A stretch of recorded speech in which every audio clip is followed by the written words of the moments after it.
Good morning students. જ્ઞાનમંત્રી વિદ્યાપીઠ તરફથી ધરાધાર્યા તમારું ઓનલાઈન એજ્યુકેશનમાં સ્વાગત કરે છે.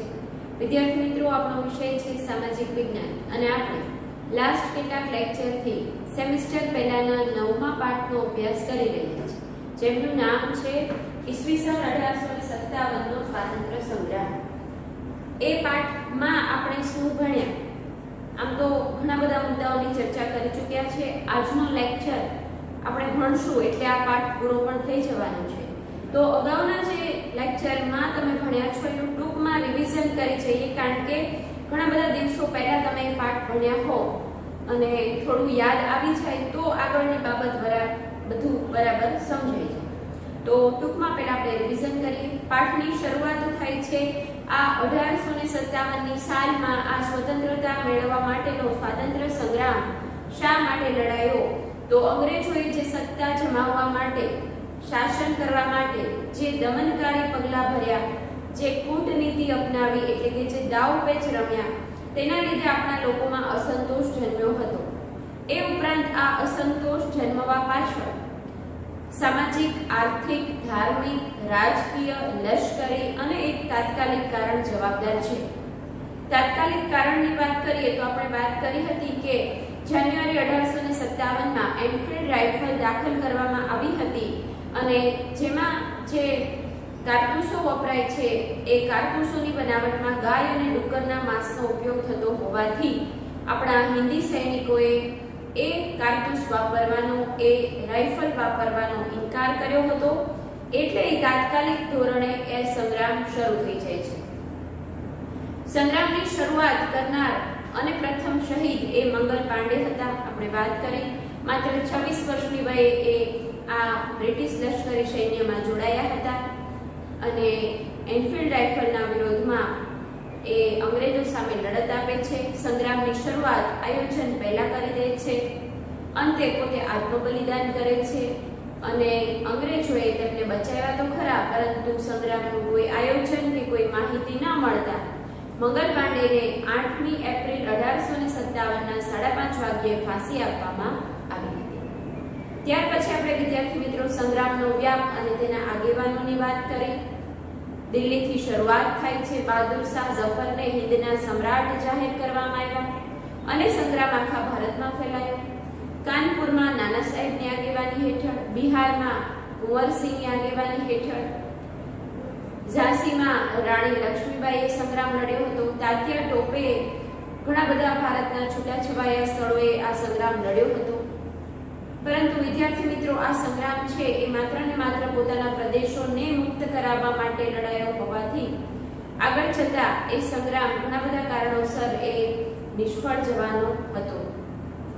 ત્યાર પછી વિદ્યાર્થી મિત્રો આપણે પરિસ્થિતિ જે ગુજરાતમાં હતી તેની વાત કરી. તો આપણે ગુજરાતના કયા સ્થળેથી? અમદાવાદથી શરૂઆત થાય છે. અમદાવાદની 7મી લશ્કરી ટુકડીએ શરૂઆત કરી ગુજરાતમાં. ત્યાર પછી પંચમહાલ, તેમાં નાયકરા જાતિના લોકોએ લગભગ 1 વર્ષ સુધી એ સંગ્રામ લડ્યો. ત્યાર પછી આપણે વાત કરી ખેડા જિલ્લાની. એ પછી આપણે ઈડરથી ચાંડુક કે ચાંડક જે ગામ છે નજીકનું તેની વાત કરી અને વાકેફ સ્ત્રીઓએ જે બહાદુરીપૂર્વક, જે ચતુરાઈ વાપરીને જે તોપગોળા છે તેને ઠંડા કરી દીધા, ભીંજવેલા ગાદલાથી, આવું કાર્ય, આવી લડત, આવા શસ્ત્રોથી ક્યારેય કોઈએ લડત લડી નહોતી. એટલે એ ગુજરાતની વાઘેર સ્ત્રીઓ છે એ રાણી લક્ષ્મીબાઈની સાથે એની કમ્પેરિઝન કરવામાં આવે છે. એટલે ગુજરાતની લક્ષ્મીબાઈઓ આ વાઘેર સ્ત્રીઓ જે લડત લડી હતી એ હતી, એવું એ ઇતિહાસમાં નામ થયું છે આપણી ગુજરાતની વાઘેર સ્ત્રીઓનું. અને છેલ્લે વાત કરી કે ગુજરાતના કેટલાક બીજા સ્થળોએ પાટણ, ખેરાલુ, ભિલોડા, મુંડેટી, ઘણા બધા સ્થળોએ સ્થાનિક લોકોએ એ સંગ્રામ લડ્યો હતો. અહીંયા સુધીની વાત વિદ્યાર્થી મિત્રો આપણે કરી ચૂક્યા છે.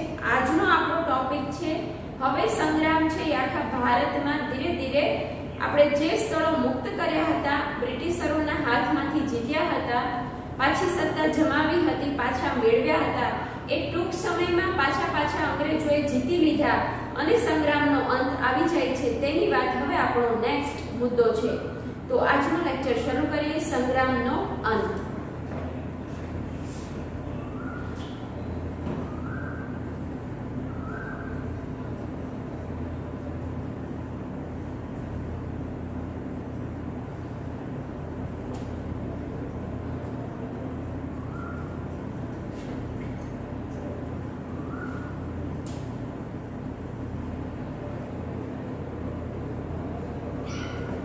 તો વિદ્યાર્થી મિત્રો, આપણને બધાને ખબર છે કે સંગ્રામ દરમિયાન, એટલે કે સંગ્રામ લડતા લડતા, આ લડત લડતા લડતા, આ યુદ્ધ લડતા લડતા અંગ્રેજ સરકારને આધુનિક શસ્ત્રોનો, સૈનિકોનો પુરવઠો, એટલે કે જરૂર હોય ત્યારે બીજા શસ્ત્રો મળી રહેતા, બીજા મદદ માટે સૈનિકો મળી રહેતા, અને એ સૈનિકો પણ કેવા હતા?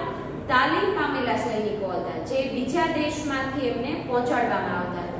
કયા દેશમાંથી? ઇંગ્લેન્ડ, ઈરાન વગેરે સ્થળોએથી એ સૈનિકો અને શસ્ત્રોનો, આધુનિક શસ્ત્રોનો પુરવઠો ભારતમાં બ્રિટિશરોની મદદ માટે આ સંગ્રામમાં બ્રિટિશરોને મળવા લાગ્યો હતો. નિશ્ચિત કરેલી તારીખે 10મી મે 1857માં સંગ્રામ શરૂ થઈ જાય છે. જે આયોજન પહેલા શરૂ થયો હતો એ પછી પાછો આયોજન પ્રમાણે પણ 10મી મે શરૂ થાય છે. પરંતુ એક પછી એક સ્થળો જે જીતેલા હતા એ પાછા અંગ્રેજો છે એ જીતવા લાગ્યા હતા. તો શરૂઆત કરીએ છીએ કે સંગ્રામ છે એ શરૂ થતા 10મી મે પછી એ જૂન, જુલાઈ, ઓગસ્ટ, સપ્ટેમ્બર, ઓક્ટોબરમાં લગભગ 6 મહિનામાં અંગ્રેજોએ પાછા બધા જે તે સ્થળો છે પોતાના હેઠળ લાવી દીધા, પોતાની સત્તા હેઠળ લાવી દીધા. તો જૂન 1857માં અંગ્રેજોએ બનારસ અને અલ્હાબાદ પાછા જીતીને પોતાના હેઠળ, પોતાના કબજા હેઠળ કરી લીધા. તો જે તે પ્રદેશો ક્યારે મેળવ્યા એ સંગ્રામના અંતમાં મુખ્ય મુદ્દા છે. તો આપણે એક પછી એક પોઈન્ટ બનાવીને સાથે સાથે નોંધતા જશું. તો પહેલો મુદ્દો લખીએ, જૂન 1857માં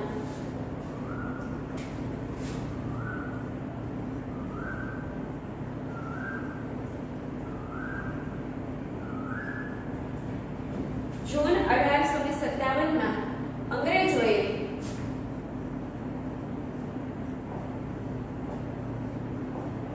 બનારસ અને અલ્હાબાદ કબજે કર્યા, એટલે જીતીને પોતાના સત્તા હેઠળ લાવી દીધા. તો જૂન મહિનામાં પાછું બનારસ અને અલ્હાબાદ અંગ્રેજોની ગુલામી હેઠળ આવી જાય છે, અંગ્રેજોના શાસન હેઠળ આવી જાય છે. ત્યાર પછી જુલાઈની વાત કરીએ તો 1857માં જુલાઈના અંતમાં કાનપુર પાછું અંગ્રેજોના હાથમાં આવી જાય છે. તો જુલાઈ 1857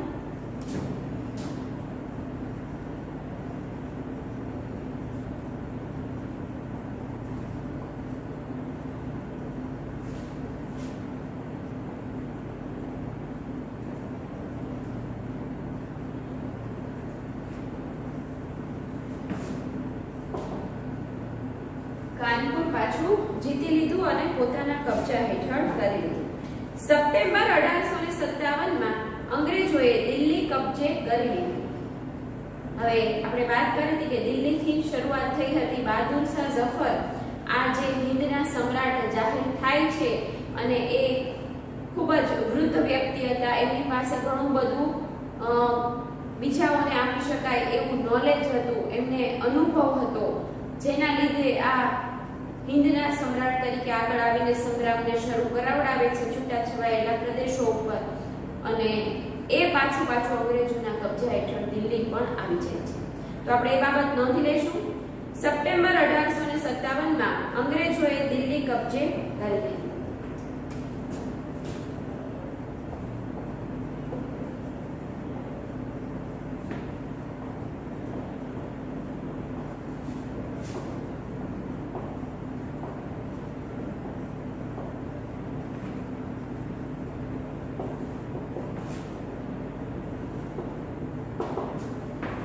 કબજે કરી લીધો. ત્યારે એ અંગ્રેજ સેનાપતિ હડસન જે હતો તેમણે બહાદુર શાહ ઝફર અને તેની બેગમ એટલે કે તેમના પત્ની જેમનું નામ હતું ઝીનત મહલને કેદ કરી અને રંગૂનની જેલમાં મોકલી દીધા અને તેમના 3 શાહજાદાઓ હતા, એટલે તેમના 3 જે પુત્રો હતા, એમના કુંવર એટલે એમના છોકરા હતા, તેમનો તેમણે વધ કર્યો, એટલે તેમણે મારી નાખ્યા. દિલ્હીમાં કબજો જમાવ્યો, એટલે બહાદુર શાહ ઝફર અને તેમના પત્ની એટલે કે એમના બેગમ, જેમનું નામ હતું ઝીનત મહાલ, તેમણે કેદ કરી અને રંગૂનની જેલમાં મોકલી દીધા અને તેમના 3 શાહજાદાઓનો વધ કર્યો અને આમ દિલ્હી પાછું મેળવી લે છે, દિલ્હી પોતાના કબજા હેઠળ લાવી લે છે. તો આપણે એ બાબત પણ સાથે નોંધવી જોઈએ. અંગ્રેજ સેનાપતિ જેનું નામ હતું હડસન,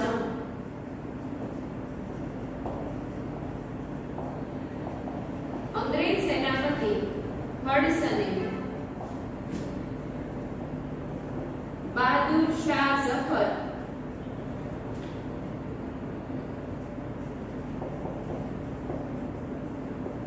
અને તેમના બેગમ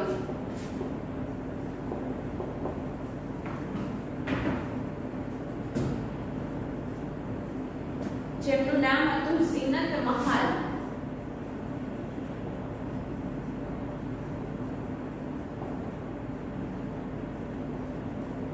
રંગૂનની જેલમાં કેદ કર્યા અને તેમના 3 શાહજાદાઓનો વધ કર્યો, એટલે કે મારી નાખ્યા.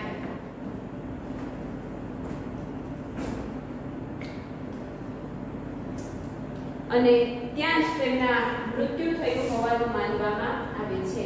બહાદુર શાહ ઝફર અને તેમના બેગમ, જેમનું નામ હતું ઝીનત મહાલ, તે રંગૂનની જેલમાં જે કેદ હતા ત્યાં જ તેમના મૃત્યુ થયા હતા.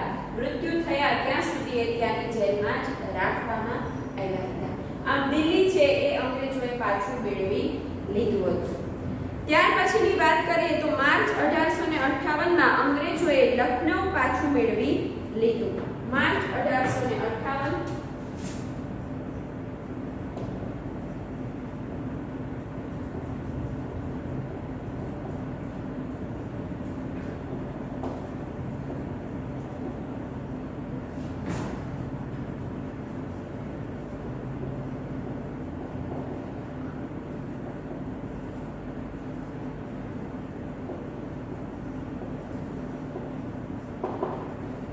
લખનઉ પાછું જીતી લીધું, મેળવી લીધું.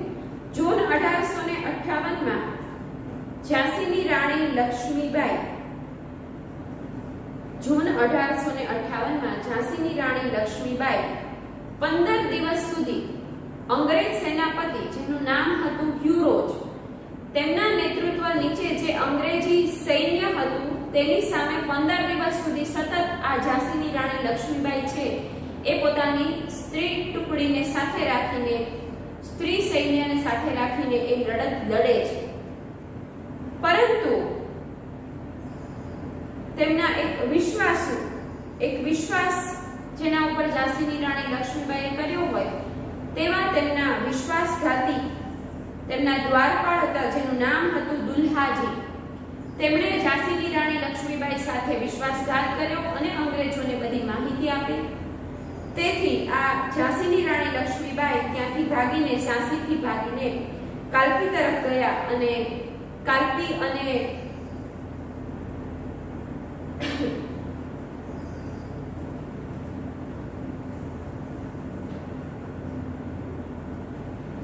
કાલપી તરફ ગયા અને ત્યાં આગળ જતા વીરગતિ પામે છે. એ બહાદુર સ્ત્રી ખૂબ જ બહાદુરીપૂર્વક લડ્યા હતા. શ્રેષ્ઠ શ્રી નેતા હતા, વીરાંગના હતા. એવા આ ઝાંસીની રાણી લક્ષ્મીબાઈ મૃત્યુ પામતા ઝાંસી પાછું અંગ્રેજોના હાથમાં આવી જાય છે. તો આપણે એ બાબત નોંધી લઈશું. ક્યારે? જૂન 1858માં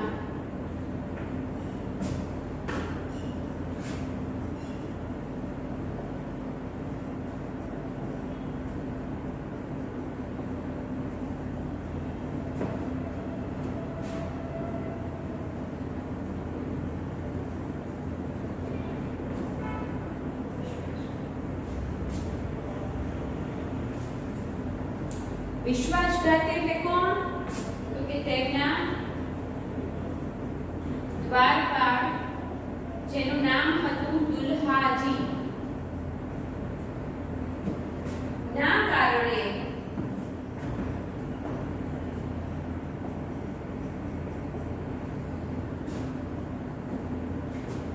ઝાંસીનું પતન થયું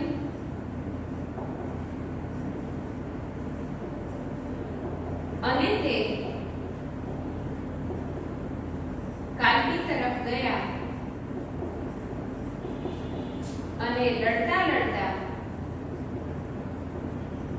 વીર ગતિ પામ્યા. આમ ઝાંસી છે એ પણ અંગ્રેજોના હાથમાં આવી જાય છે.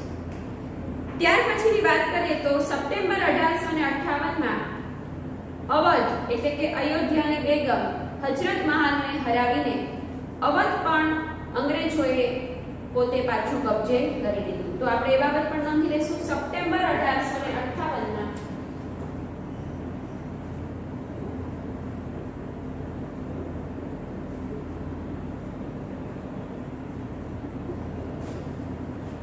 અવધ અથવા તો જેને અયોધ્યા કહેવાય છે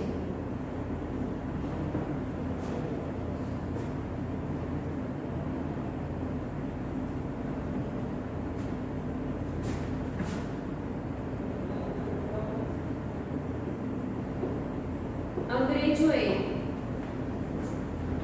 બેગમ હજરત મહાલને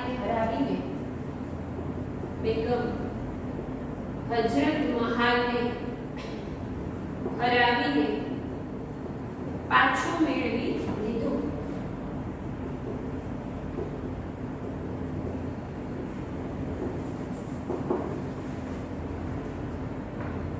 એટલે અવધ અથવા તો અયોધ્યા તરીકે જે ઓળખાય છે એ પણ પાછું મળી જાય છે. અંગ્રેજો સાથેની લડાઈમાં જગદીશપુરના કુંવરસિંહને મરણતોલ ઘા વાગે છે એટલે કે મૃત્યુ પામે એટલી બધી રીતે એ ઘવાઈ જાય છે અંગ્રેજોના સામનો કરતા અને એપ્રિલ 1858 માં તે મૃત્યુ પામ્યા. કુંવરસિંહ ક્યારે મૃત્યુ પામ્યા આવો પ્રશ્ન એક માર્કમાં પૂછાઈ શકે. એટલે બિહાર પણ પાછું એ અંગ્રેજોના હાથમાં ચાલ્યું જાય છે.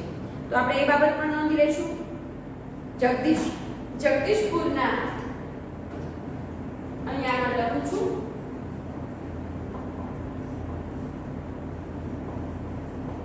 કુંવરસિંહને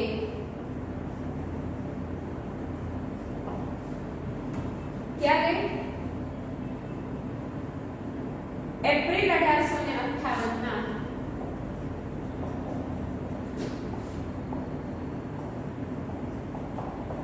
અંગ્રેજો સામે લડતા લડતા મરણતોલ એટલે કે મૃત્યુ પામે એટલી બધી રીતે ઘવાઈ જાય છે, ઈજાગ્રસ્ત થઈ જાય છે, મરણતોલ ઘા વાગતા મૃત્યુ પામ્યા. તો આ પણ એક માર્કનો પ્રશ્ન છે એટલે મેં લખ્યું. નાના સાહેબ પેશવા છે એ અંતિમ પરાજય બાદ નેપાળ તરફ ગયા. નેપાળથી એવું કહેવામાં આવે છે કે તે ભાવનગરના સિહોર ગામે ઘણા સમય સુધી વસવાટ તેમણે કર્યો હતો અને ત્યાર પછી 1902 માં ત્યાં આગળ તેનું અવસાન થયું હતું. તો આ કોની વાત કરીએ આપણે? નાના સાહેબ પેશવાની વાત કરીએ. ત્યાર પછી નાના સાહેબના જ એક વિશ્વાસુ વ્યક્તિ એટલે કોણ હતા? એટલે તાત્યા ટોપે એ પણ એમના જ એક વિશ્વાસુ વ્યક્તિના વિશ્વાસઘાતના કારણે એ સરકારી અફસરોના હવાલે તેમને કરવામાં આવ્યા હતા. 18 એપ્રિલ 1859 ના રોજ તાત્યા ટોપેને ફાંસી આપી હોવાનો એક સરકારી અહેવાલ છે. સરકારી અહેવાલ પ્રસિદ્ધ થયો, પરંતુ તેમના મૃત્યુ અંગે ઘણા બધા મતાંતરો પ્રવર્તે છે.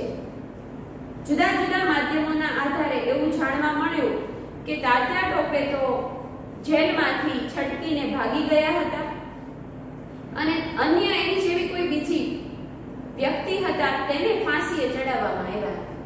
તાત્યાએ પોતાના અંતિમ જીવનના દિવસો છે એ નવસારીમાં ગાળ્યા હોવાનું માનવામાં આવે છે. તો વિદ્યાર્થી મિત્રો, આ વાત કરી આપણે સંગ્રામના અંતની. ફરી એકવાર આપણે બાબત જોઈ જઈએ. અહીંયા આગળ આપણે તાત્યા ટોપેની અને પછી નાના સાહેબની વાત છે એની નોંધ હમણાં કરશું, કારણ કે બોર્ડ આખું ભરાઈ ગયું છે. એકવાર ફરીવાર જોઈ જઈએ. યાદ રાખવાની ખાસ એ મંથ અને કયું સ્થળ છે એની માહિતી. તો જૂન 1857 માં કયું બનારસ અને અલ્હાબાદ અંગ્રેજોએ પાછું મેળવ્યું. ત્યાર પછી જૂન પછી જુલાઈની વાત કરીએ તો જુલાઈમાં કાનપુર છે પાછું અંગ્રેજોએ મેળવ્યું. સપ્ટેમ્બરમાં દિલ્હી કબજે કર્યું. માર્ચ 1858 માં લખનઉ પાછું મેળવ્યું. જૂન 1858 માં ઝાંસી છે એમનું પતન થયું, એટલે ઝાંસી છે એ પાછું મેળવ્યું.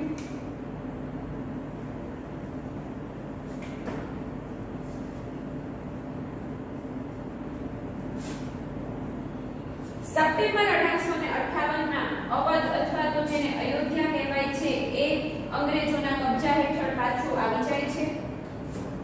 જગદીશપુર છે એમના કુંવરસિંહ એપ્રિલ 1858 માં અંગ્રેજો સામે લડતા વીરગતિ પામ્યા હતા. તો એ બાબત પણ યાદ રાખવાની. એવું પૂછાય કે કુંવરસિંહનું મૃત્યુ કઈ રીતે થયું, તો એ તમને ખ્યાલ હોવો જોઈએ. ત્યાર પછીની બે વિગત છે એ હવે હું નોંધીશ અને પછી આગળનો મુદ્દો આપણે સમજશું. તો જરૂર હોય તો તમે સાથે સાથે સ્ક્રીનશોટ લઈ લો અને નોંધ કરી લો, પછી આપણે આગળની વાત કરીએ.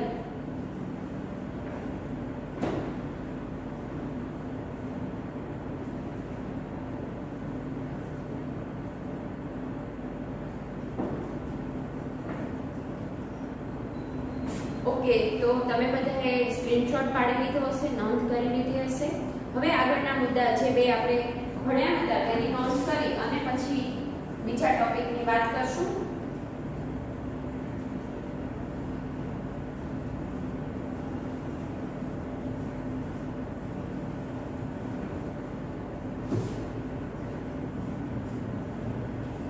મુદ્દા પાડીને આવી રીતે તમે લખશો તો પોઈન્ટ બધા બરાબર લાગે.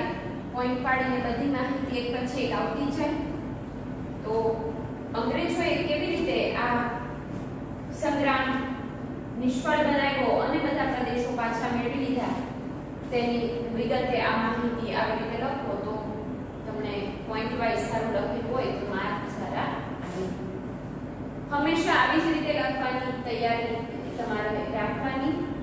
આવી જ તમારે ટેવ પાડવાની કે જેથી કરીને 10મા ધોરણમાં પણ આવી રીતે લખાણ લખેલું હોય તો બોર્ડમાં જે પેપર ચેક કરે છે તેમની પાસે તમારી ઇમ્પ્રેશન સારી પડે અને બધા પોઈન્ટ એ બરાબર આવી જતા હોય તો માર્ક પણ સારા આવતા હોય છે. કારણ કે પેપર ચેક કરવા વાળાને પેપર વ્યવસ્થિત લખ્યું હોય, આવી રીતે પોઈન્ટ પાડીને લખ્યું હોય તો પેપર ચેક કરવાનું મન થાય. ઘણા એવી રીતે બધું બીજડો કરીને લખી દેતા હોય એક પેરેગ્રાફમાં તો બરાબર વંચાતું પણ ન હોય, ઘણાના અક્ષર પણ એવા હોય તો લખાણ છે એની છાપ સામેવાળાના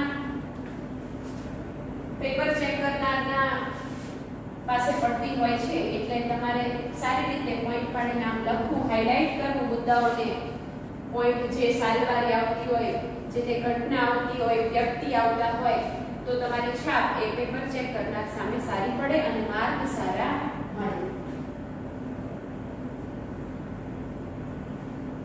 અમે લોકો 10મા ધોરણના પેપર ચેક કરવામાં જતા હોય છે તો અમને પણ એવો અનુભવ થયેલો છે કે વ્યવસ્થિત સારી રીતે પ્રેઝન્ટ કરેલું હોય, પ્રેઝન્ટેશન જોઈને જ તે લખાણ જોઈને જ તે માર્ક આપવાનું મન થઈ જાય એવી બાબત હોય છે. એવું આ લખાણ થતું હોય છે. તો તમારે પણ બધાએ એવી રીતે ટેવ પાડવી. તો બંને બાબત આપણે નોંધી લઈએ. નાના સાહેબ પેશવા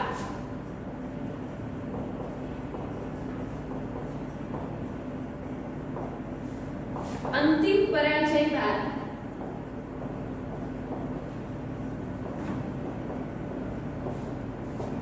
નેપાળ તરફ ગયા. ત્યાર પછી તેમણે ભાવનગરના સિહોર ગામે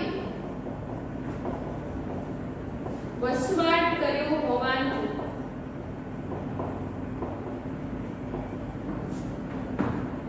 મનાય છે. ઈસવીસન 1902 માં તેમનું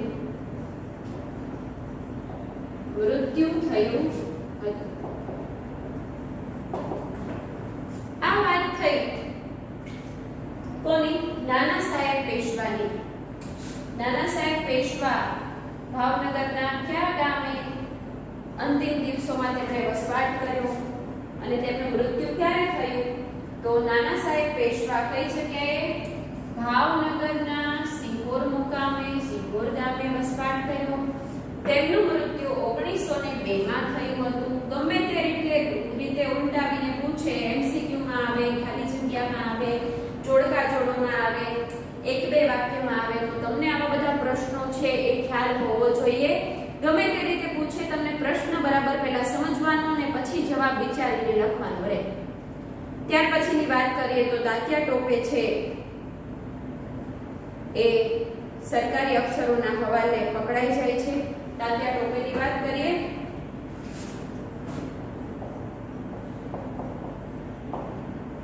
તાત્યા ટોપેના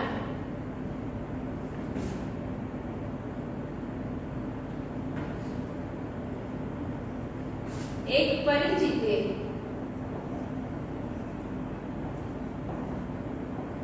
તેમની સાથે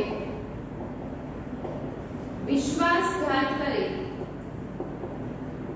તેમને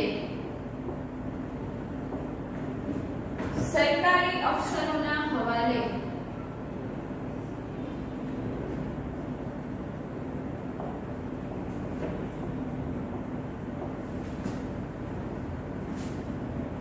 કરી દે છે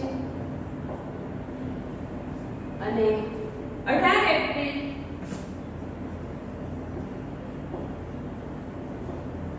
1859 ના રોજ તેમને ફાંસી આપ્યા હોવાનો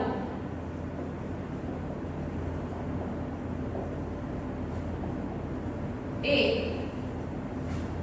સરકારી અહેવાલ પ્રસિદ્ધ થયો હતો.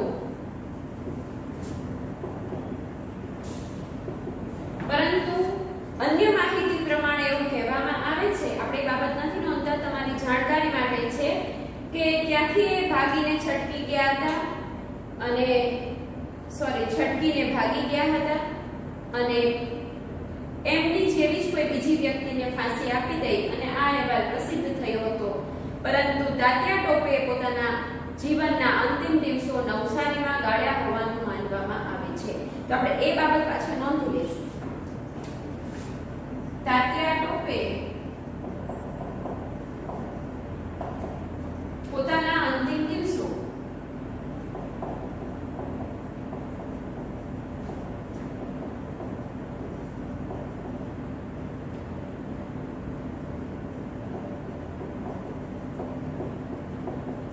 નવસારીમાં ગાળ્યા હોવાનું મનાય છે.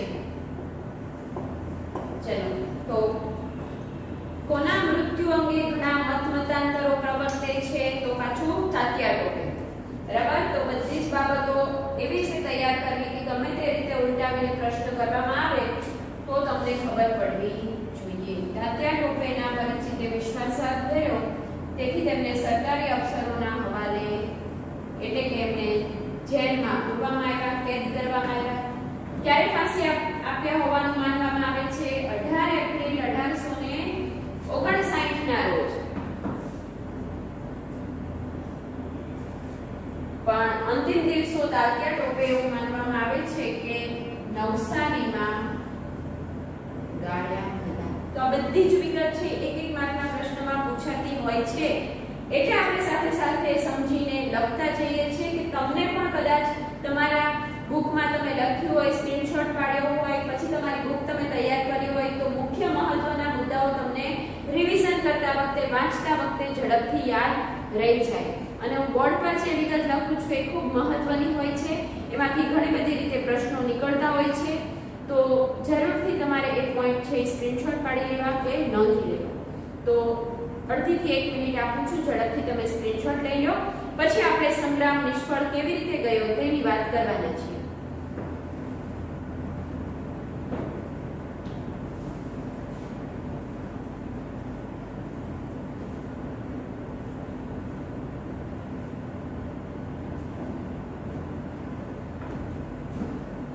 ઓકે, તો તમે બધાએ સ્ક્રીનશોટ લઈ લીધો હશે. હવે આપણે પછીના મુદ્દાની વાત કરીએ.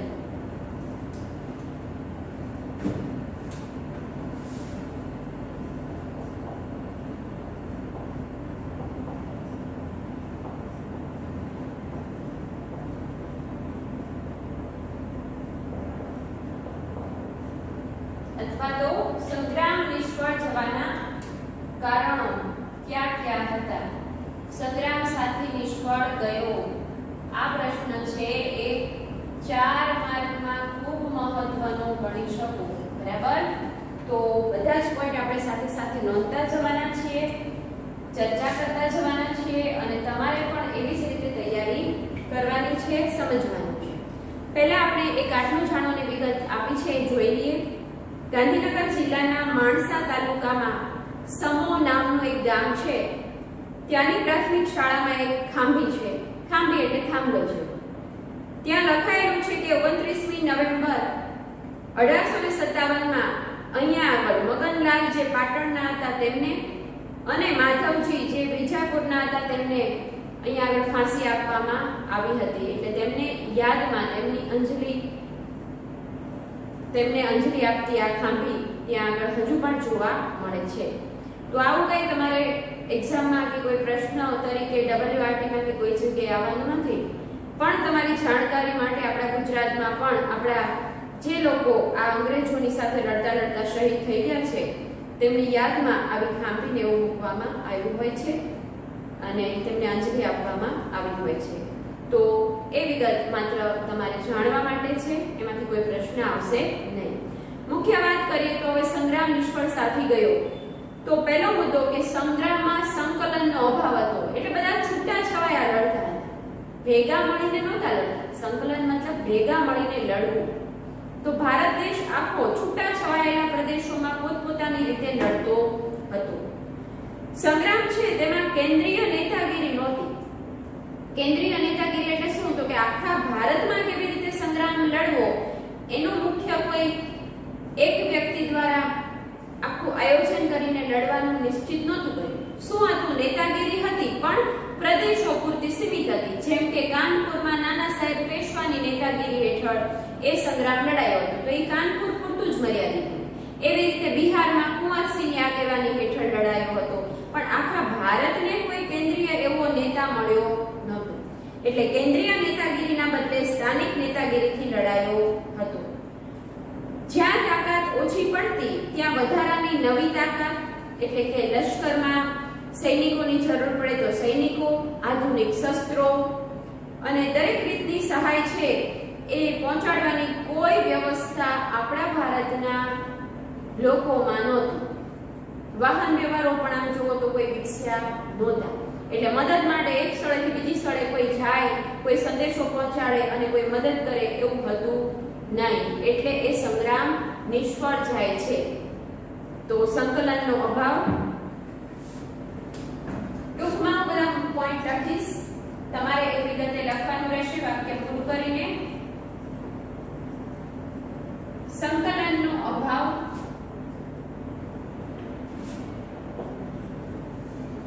કેન્દ્રીય નેતાગીરીના બદલે સ્થાનિક નેતાગીરી,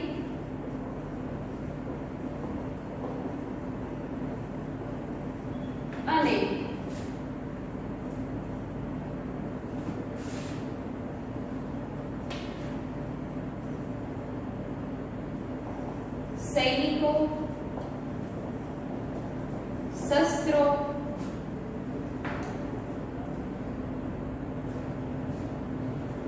કે અન્ય સહાય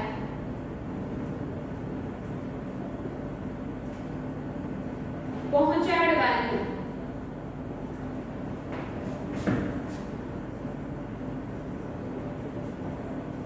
કોઈ વ્યવસ્થા ન હતી.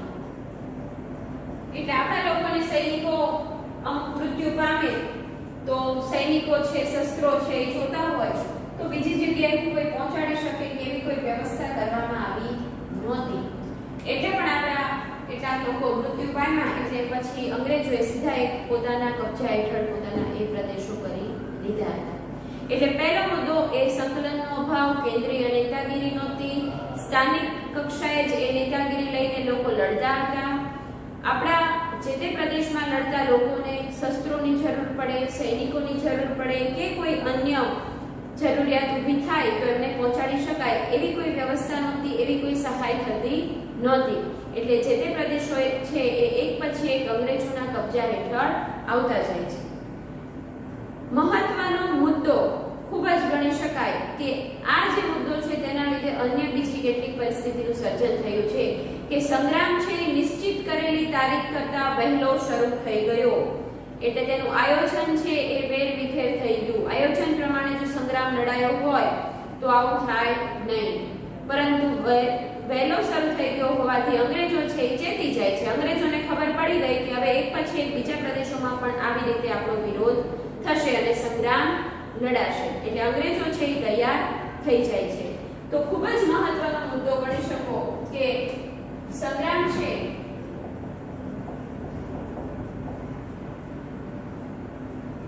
એ નિશ્ચિત કરેલી તારીખ કરતા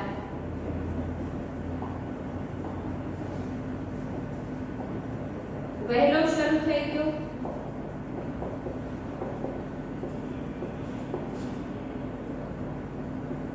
આયોજન વેરવિખેર થઈ ગયું.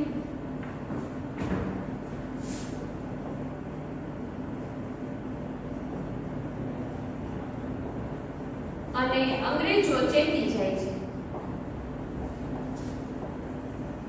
અને એ ખૂબ જ મહત્વનું કારણ બને છે આગળ જતા સંગ્રામ નિષ્ફળ જવાનું. સંગ્રામ આખા ભારતમાં લડાયો નહોતો. મોટે ભાગે તમે જુઓ તો આપણે સંગ્રામના મુખ્ય પ્રદેશો કે કેન્દ્રો છે એને આપણે પ્રોજેક્ટર દ્વારા અહીંયા મેં તમને નકશામાં બતાવ્યા હતા.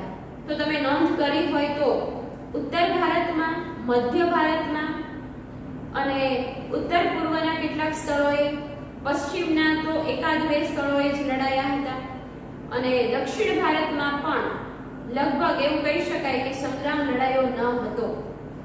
એટલે સંગ્રામ છે એનું ઉગ્ર સ્વરૂપ માત્ર તમે કહી શકો કે ઉત્તર ભારતમાં વધારે હતું, એ વિસ્તારો પૂરતું મર્યાદિત હતું. એ બાબત પણ આ સંગ્રામ નિષ્ફળ જવા પાછળ મહત્વની ગણી શકાય. તો આપણે એ બાબત નોંધી લઈશું. સંગ્રામનું ઉગ્ર સ્વરૂપ ઉત્તર ભારતમાં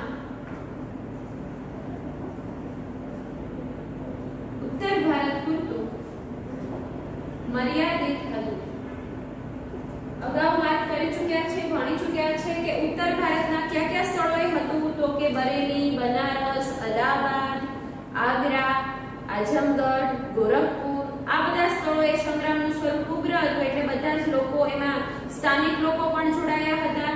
જે તે વ્યક્તિની આગેવાની હેઠળ એ સંગ્રામ લડાયો હતો અને એમ છતાં એ સંગ્રામ નિષ્ફળ જાય છે કારણ કે સંગ્રામ છે ઉત્તર ભારતમાં વધુ લડાયો, અન્ય જે તે વિસ્તારમાં એ સંગ્રામ લડાયો નહોતો. સમાજ સુધારકો છે એ આ સંગ્રામમાં જોડાયા નહોતા અને આ બતાવે છે કે સંગ્રામને શિક્ષિત વર્ગનો ટેકો પણ નહોતો મળ્યો.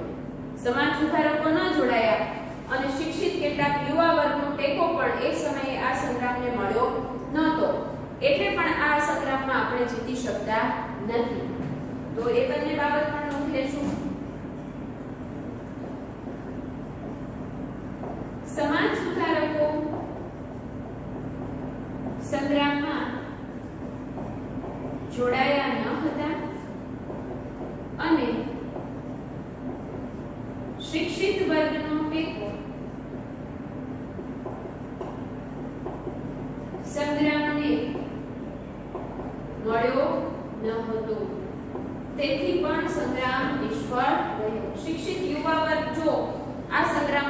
આપતો હોય તો તેમની સામે લડવામાં, અંગ્રેજોની સામે લડવામાં આપણને મદદ મળી રહી, પણ એવું થયું નહીં એટલે પણ સંગ્રામ નિષ્ફળ ગયો. ત્યાર પછીની વાત કરીએ તો આપણને બધાને ખબર છે કે વિસ્તારની દ્રષ્ટિએ આટલો મોટો ભારત છે અને ભારતમાં હંમેશા અન્ય પ્રજાને આવકારવામાં આવી છે અને એટલે આપણા ભારતમાં વિવિધતામાં એકતા છે એ સમય નહોતી, એ સમય માત્ર વિવિધતા હતી. શા માટે એકતા નહોતી એ બાબત હમણાં આપણે જોવાના છે. જો ધર્મની દ્રષ્ટિએ બધા અલગ અલગ ધર્મો પાળતા લોકો વસતા હતા, અલગ અલગ જાતિના, અલગ અલગ ભાષા બોલતા, ખોરાક ખાતા, અલગ અલગ લોકોનો પહેરવેશ, આ બધા જ જુદી જુદી પ્રજા ભારતમાં આવીને વસવાટ કરતી હોવાથી આવું જોવા મળ્યું હતું. અને બ્રિટિશરો જ્યારે ભારતમાં આવ્યા એ પહેલા એ સ્થાનિક ત્યાં જે તે પ્રદેશના રાજાઓ દ્વારા જે શાસન ચાલતું હતું તેના હેઠળ એ પોતાનું જીવન જીવતા હતા. એટલે ભારત મારો દેશ છે એવી ભાવના આ લોકોમાં નહોતી અને મારે મારા દેશ માટે કંઈક કરવું જોઈએ એવી એ રાષ્ટ્રવાદની ભાવના લોકોમાં જન્મી નહોતી. એટલે એવું કહી શકાય કે ત્યારે વિવિધતામાં એકતા હતી નહીં. અને અમે ભારતના નાગરિકો છીએ, ભારત મારો દેશ છે એવી ભાવના ન તો પ્રજામાં હતી કે ન તો રાજાઓમાં હતી. અને ઘણા બધા રાજાઓ તો એ સમય પાછા અંગ્રેજોના પક્ષમાં પણ રહીને લડતા હતા. એટલે એવું કહી શકાય કે આ સંગ્રામ છે એ નિષ્ફળ ગયો. આપણને બધાને ખ્યાલ છે કે અંગ્રેજોએ જે તે કેટલીક યોજનાઓ રાજાઓને સ્વીકારવાની ફરજ પાડી હતી અને રાજાઓ છે એ યોજનાઓ હેઠળ આવી ગયા હતા. એટલે કેટલાક રાજાઓ તો એવું કહી શકાય કે નિષ્ક્રિય બની ગયા હતા. નામના રાજા હતા, અંગ્રેજોના હાથમાં સત્તા હતી. એ બાબત કઈ આપણે વાત કરીએ છીએ સહાયકારી યોજના. રાજાઓને દેખીતી રીતે સહાય હતી પણ સાચા અર્થમાં તો ગુલામીનો અનુભવ કરાવતી હતી. એટલે કેટલાક રાજાઓ ઉદાસીન હતા અને કેટલાક રાજાઓ અંગ્રેજો તરફી લડ્યા હતા. તેથી પણ આ સંગ્રામ છે એ નિષ્ફળ ગયો હતો. તો એ બાબત આપણે સાથે નોંધી લઈશું.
અંગ્રેજો તરફી લડ્યા હતા તો કેટલાક ઉદાસીન હતા, નિષ્ક્રિય હતા. પોતાનો કોઈ ફાળો એ સંગ્રામમાં આપ્યો નહોતો. એટલે પણ સંગ્રામ નિષ્ફળ ગયો. શીખો અને ગુરખાઓ અંગ્રેજોના પક્ષમાં રહીને લડ્યા હતા. સંગ્રામને નિષ્ફળ બનાવવામાં આ બાબત મહત્વની ગણી શકાય, કારણ કે એ લોકો ખૂબ જ શક્તિશાળી હતા, શક્તિશાળી પ્રજા. અને એ શક્તિ છે એ અંગ્રેજોના સાથે જોડાઈ જાય છે, એટલે અંગ્રેજોની શક્તિમાં વધારો થઈ જાય છે. તો શીખો અને ગુરખાઓ અંગ્રેજોના તરફી લડ્યા. લશ્કરમાં, શસ્ત્રોમાં, સેનાપતિની સરખામણીમાં આપણી પાસે જે કંઈ હતું એના પ્રમાણમાં અંગ્રેજો પાસે વધારે સારા ચડિયાતા કહી શકાય એવા આધુનિક શસ્ત્રો હતા, જે આપણે અગાઉ વાત કરી કે તેમને બીજા અન્ય દેશોમાંથી મદદ મળતી હતી. કયા દેશોમાંથી અગાઉ વાત કરી ચૂક્યા છે? ઇંગ્લેન્ડ, ઈરાન જેવા દેશોમાંથી આધુનિક શસ્ત્રોની તેમજ તાલીમ પામેલા સૈન્યની મદદ આ અંગ્રેજોને મળતી હતી, જેથી પણ આ સંગ્રામ છે એ નિષ્ફળ જાય છે. તો એ બાબત પણ સાથે સાથે નોંધતા છીએ કે સંગ્રામમાં આપણને જો જોઈએ તો આધુનિક શસ્ત્રો મળે એવું હતું નહીં, તેમજ તાલીમ પામેલું સૈન્ય પણ આપણી પાસે હતું નહીં, અને આ બધું અંગ્રેજો પાસે ચડિયાતું હતું, વધુ સારું હતું, તેથી પણ અંગ્રેજો છે એ જીતી જાય છે. અહીંયા આગળ નોંધી જાઉં છું, શીખો અને ગુરખાઓ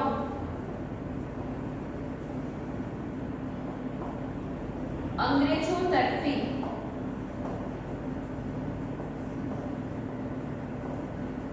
લડ્યા હતા.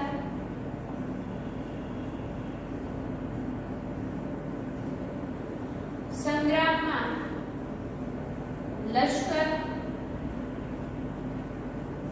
શસ્ત્રો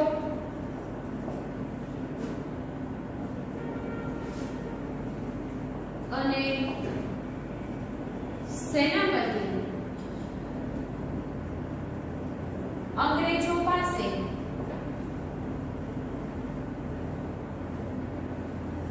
ચડિયાતા હતા. કોનીથી? આપણાથી. એટલે પણ સંગ્રામ નિષ્ફળ ગયો અને જુદા જુદા આગેવાનો ભારતમાંથી અંગ્રેજોને હરાવવાને બદલે માત્ર ને માત્ર પોતાના જ પ્રદેશને મુક્ત કરાવવા માટે લડત લડતા હતા. તેમને એવું નહોતું કે એ બધા જ પ્રદેશોમાંથી, આખા ભારતમાંથી આ બ્રિટિશરોને કાઢવા જોઈએ. માત્ર પોતાના પ્રદેશને મુક્ત કરાવવા માટે જ એ લડત લડતા હતા. તેથી તેઓ અન્ય માટે, બીજા પ્રદેશને મદદ મળે એ માટે કે સમૂહમાં બધા ભેગા મળીને આખા ભારત માટે લડ્યા નહોતા. એટલે પણ આ સંગ્રામ નિષ્ફળ ગયો. તો એ બાબત છેલ્લી છે એ પણ નોંધી લેશું કે જુદા જુદા આગેવાનો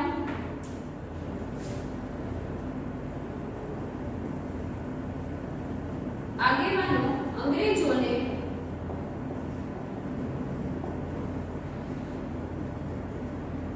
ભારતમાંથી હરાવીને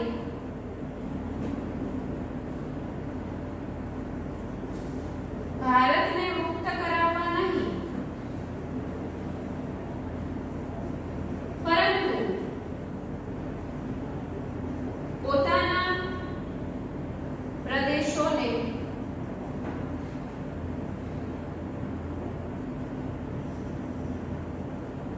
મુક્ત કરાવવા માટે જ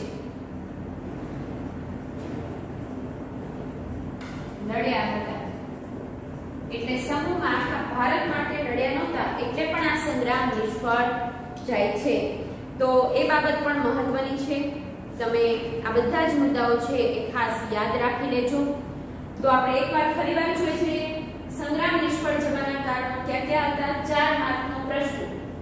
સંકલનનો અભાવ, કેન્દ્રીય નેતાગીરીના બદલે સ્થાનિક નેતાગીરી હતી, સૈનિકો, શસ્ત્રો કે અન્ય સહાય પહોંચાડવાની કોઈ વ્યવસ્થા એક પ્રદેશમાંથી બીજા પ્રદેશમાં નહોતી. એ સમયે વાહન વ્યવહારનો વિકાસ એટલો થયો નહોતો, સંદેશા વ્યવહારનો વિકાસ થયો નહોતો. ભારત મારો દેશ છે, મારે બીજાની મદદ કરવી જોઈએ, અમે બધા ભારતના નાગરિકો છે, એવી કોઈ ભાવના હતી નહીં. મહત્વનું કારણ કે નિશ્ચિત કરેલ તારીખ, નક્કી કરેલી તારીખ કરતા સંગ્રામ વહેલો શરૂ થઈ ગયો. એટલે જે આયોજન હતું, જે પ્લાનિંગ હતું સંગ્રામનું, એ વેરવિખેર થઈ ગયું અને અંગ્રેજોને ખબર પડી ગઈ. એટલે અંગ્રેજો ચેતી ગયા, તૈયાર થઈ ગયા સંગ્રામમાં સામે લડત આપવા માટે. સંગ્રામનું ઉગ્ર સ્વરૂપ માત્ર ઉત્તર ભારત પૂરતું. સમાજ સુધારકો અને શિક્ષિત વર્ગનો ટેકો ન મળ્યો, જોડાયા નહીં. અલગ અલગ ભારતમાં જાતિ, ધર્મ, ભાષા, પહેરવેશ ધરાવતા લોકો વસે છે, પરંતુ દેશ મારો છે, અમે ભારતના નાગરિકો છે એવી ભાવના નહીં. અને કેટલાક રાજાઓ અને પ્રજા તો અંગ્રેજોના તરફી લઈને લડ્યા હતા. શીખો અને ગુરખાઓ અંગ્રેજો તરફી લડ્યા. સંગ્રામમાં લશ્કર, શસ્ત્રો, સેનાપતિ એ બધું અંગ્રેજો પાસે આપણી કરતા વધારે સારું હતું અને બીજા દેશની એમને મદદ મળતી હતી. તાલીમ પામેલું સૈન્ય, આધુનિક હથિયારો, સેનાપતિ છે એ અંગ્રેજોના જે હોય એ અંગ્રેજોને વફાદાર હોય, જ્યારે આપણા સેનાપતિ હોય એ આપણા આપણા સાથે વિશ્વાસઘાત કરીને અંગ્રેજો તરફી થઈ ગયા હતા, એટલે પણ આપણે લડતમાં હાર્યા હતા. અને છેલ્લું કારણ કે આગેવાનો જે હતા, આપણા જે નેતાગીરી જે સ્વીકારનાર વ્યક્તિ હતા, તે ભારતને મુક્ત કરાવવા, ભારતને આઝાદ કરાવવા માટે નહીં, પણ પોતાના ગુમાવેલા પ્રદેશો પાછા મેળવવા માટે અને જીતવા માટે લડત લડ્યા હતા.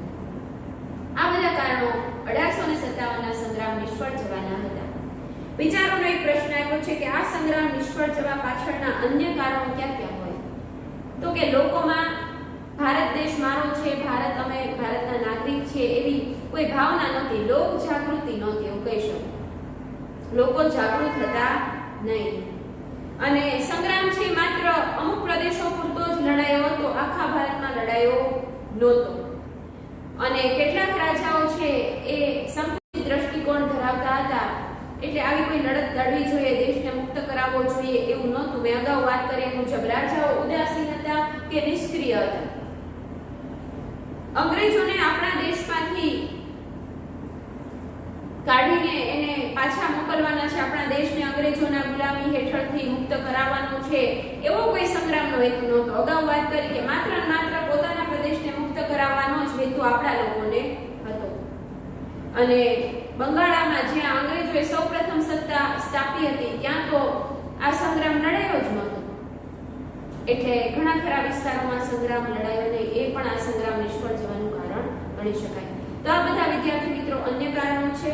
છેલ્લો મુદ્દો હવે જે આપણે વાત કરવાના છે એ છે 1857ના કયા પરિણામો આવ્યા, કેવી અસરો થઈ. તો હવે પછીનો છેલ્લો મુદ્દો આપણે પરિણામો કે અસરો વિશે વાત કરીએ. તો પરિણામો અને અસરોની વાત હવે આપણે કરવાના છીએ.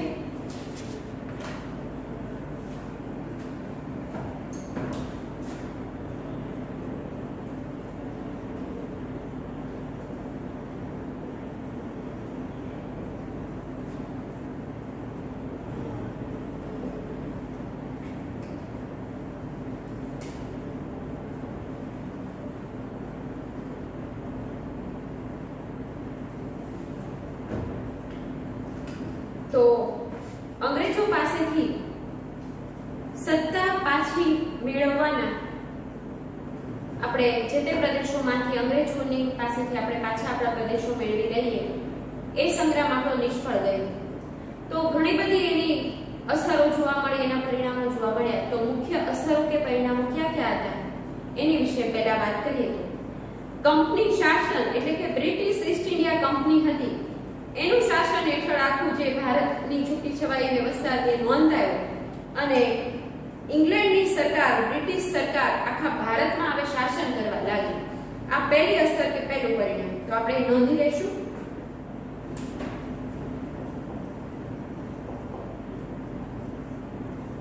કંપની શાસનનો અંત અને બ્રિટિશ શાસન હેઠળ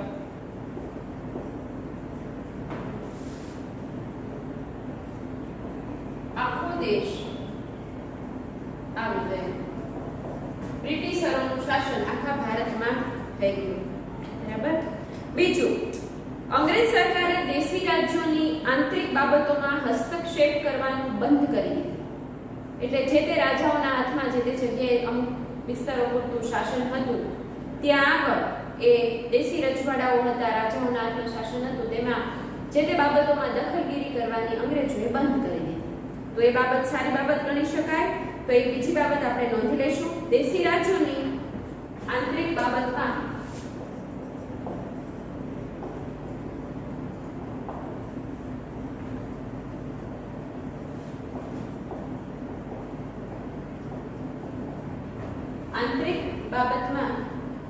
અંગ્રેજોએ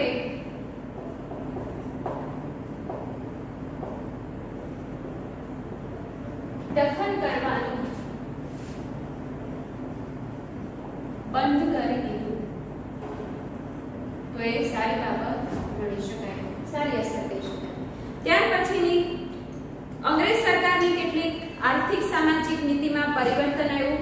અંગ્રેજ સરકારે હિન્દુઓ અને મુસલમાનોને ધાર્મિક બાબતોમાં માથું નહીં મારવાની નીતિ પણ અમલમાં મૂકી. એટલે આપણી જે સામાજિક વ્યવસ્થા હતી, આપણો ધર્મ અને સંસ્કૃતિ હતા, એ જે પહેલાના લોકોને એવું લાગ્યું હતું કે જે ભયમાં મુકાયા છે એવું હવે ન રહ્યું અને સામાજિક ધાર્મિક બાબતમાં હિન્દુઓને સ્વતંત્ર રાખવામાં આવ્યા. તો એ બાબત પણ સારી કહેવાય. તો અંગ્રેજ સરકારે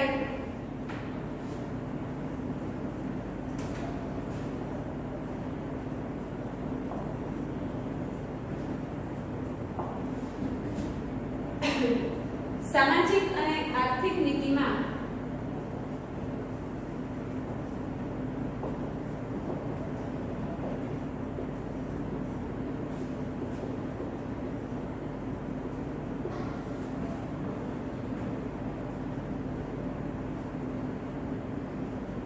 પરિવર્તન કર્યું અને અંગ્રેજ સરકારે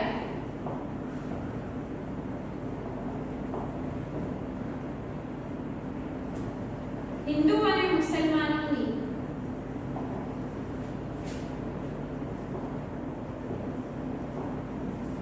ધાર્મિક બાબતોમાં માથું ન મારવાની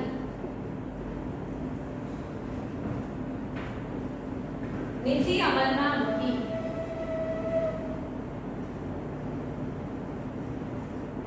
એટલે કે ધાર્મિક રીતે આપણો ધર્મ છે એ ધર્મ અને સંસ્કૃતિ ભયમાં મુકાયા છે, એનો નાશ થશે એવું જે લોકોનું માનવું હતું, એમાં હવે લોકોને ખ્યાલ આવી ગયો કે હવે ફરજિયાત આપણે ખ્રિસ્તી ધર્મ અંગીકાર કરવો પડશે નહીં, આપણને કોઈ ફરજ પાડવામાં આવશે નહીં. હિન્દી સૈનિકોના પગાર અને ભથ્થામાં તેમને મળતી સગવડોમાં વધારો કરવામાં આવ્યો. પહેલાના સમયમાં આપણે વાત કરી હતી કે હિન્દી સૈનિકોને માત્ર 7 જ રૂપિયા પગાર આપવામાં આવતો અને એ સમયે બ્રિટિશરોના પગાર 150 રૂપિયા હતા. એટલે હિન્દી સૈનિકોના પગાર ભથ્થામાં સગવડોમાં વધારો કરવામાં આવ્યો.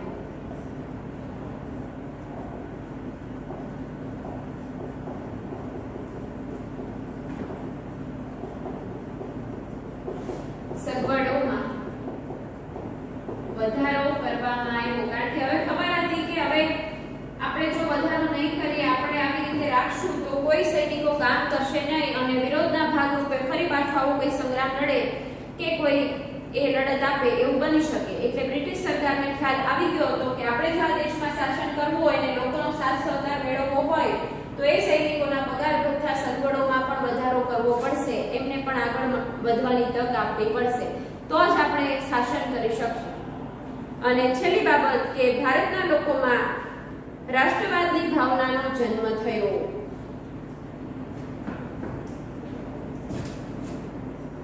આ સંગ્રામથી લોકોમાં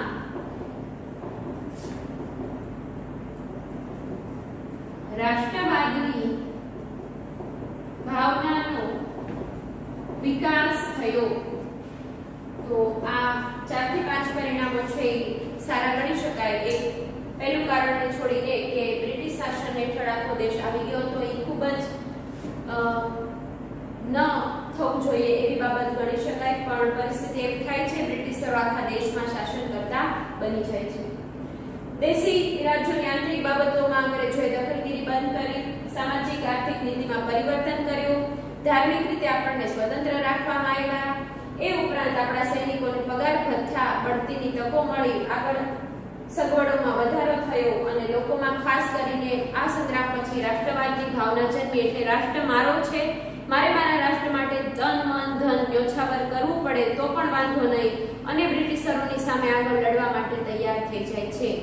તો 1857 નો સંગ્રામ સ્વતંત્રતા માટેનો પહેલો સંગ્રામ જે નિષ્ફળ ગયો, પણ આગળ જતા એ લોકોના માનસમાં રાષ્ટ્રવાદની ભાવના જન્માવે છે અને ફરી પાછા એ આગળ કોઈને કોઈ લડત રૂપે, કોઈને કોઈ સત્યાગ્રહના ભાગ રૂપે આગળ વધે છે અને એ વાત આપણે અહીંયા પૂરી કરીએ છીએ. તો વિદ્યાર્થી મિત્રો, પાઠ અહીંયા પૂરો થાય છે. બધાને બરાબર સમજાઈ ગયો હશે. આજે જે ચાલ્યું આજનું લેક્ચર છે તેના આધારે હવે હું તમને હોમવર્ક આપું છું, તમે મારી સાથે નોટ ડાઉન કરી લો. પ્રશ્ન પહેલો,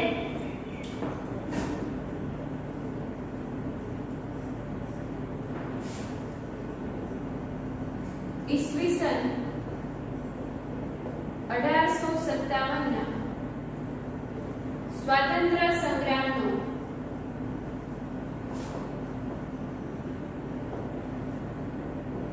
અંત કેવી રીતે આવ્યો? બીજો પ્રશ્ન, ઈસવીસન 1857 ના સ્વાતંત્ર્ય સંગ્રામના નિષ્ફળ જવાના કારણો જણાવો. અને છેલ્લો પ્રશ્ન,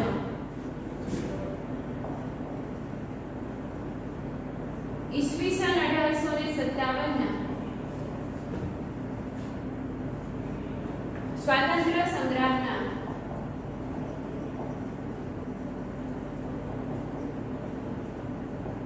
પરિણામો કે અસરો શી થઈ?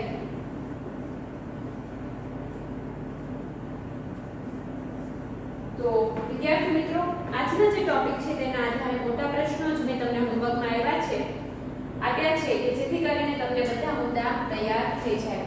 તો આ 3 કે 4 માર્કમાં પૂછાય તેવો બીજો પ્રશ્ન છે એ 4 માર્કનો જ છે. મોટો પ્રશ્ન, તમામ જે કારણો છે બધા લખવાના અને પરિણામો કે અસરો છે એ 2 કે 3 માર્કમાં પૂછાય તેવી સમજવાની. તો આઈ હોપ કે બધાને આખો પાઠ છે બરાબર સમજાઈ ગયો હશે. ફરીથી પાછા ઝડપથી મળશું. Good bye, take care.